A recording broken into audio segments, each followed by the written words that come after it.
యేసుక్రీస్తు నామములో సేవకులైన వారికి, విశ్వాసులైన వారికి నూతన సంవత్సర శుభాకాంక్షలు అండి. నా పేరు డిహాన్, వెస్ట్ గోదావరి, భీమవరం.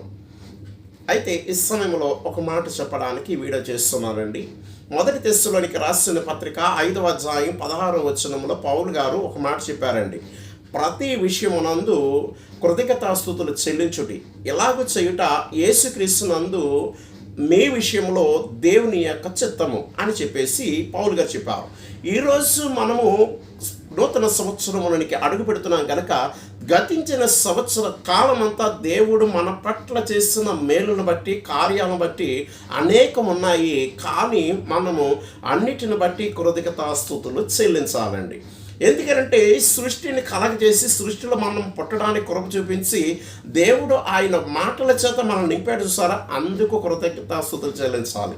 అలాగే తర్వాత నూతన సంవత్సరంలోకి మనం దేవుడు మన పట్ల అనేకమైన మేలులు చేస్తూ అనేకమైన కార్యాలు చేయాలని, ఆయన మాటల చేత మనం నింపాలని మనము కృతజ్ఞతాస్తుతులు చెల్లించాలి. ఇలాగూ చేయుట దేవుని యొక్క చిత్తమై ఉన్నది.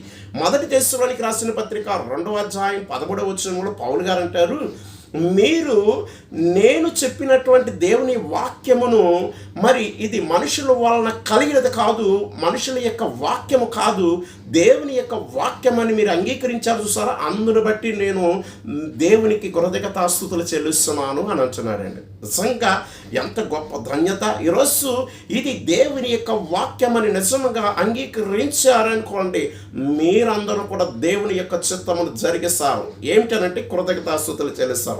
అలాగే మొదటి తెస్సలోనికి రాసిన పత్రిక 1వ అధ్యాయం 3వ వచనంలో అంటాడు, మీ విశ్వాసమును బట్టి, మీ ఓర్పు సహనము, క్రీస్తునందు మీరు ఉంచినటువంటి సమస్యము, అన్ని విషయాలను బట్టి దేవునికి కృతజ్ఞతాస్తుతులు చెల్లిస్తున్నాను అంటున్నాడు.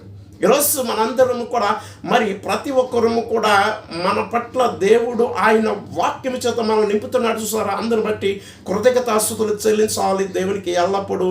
ఈ మాటలు ప్రతి ఒక్కరు కూడా గమనించండి. అందరికీ వందనాలండి.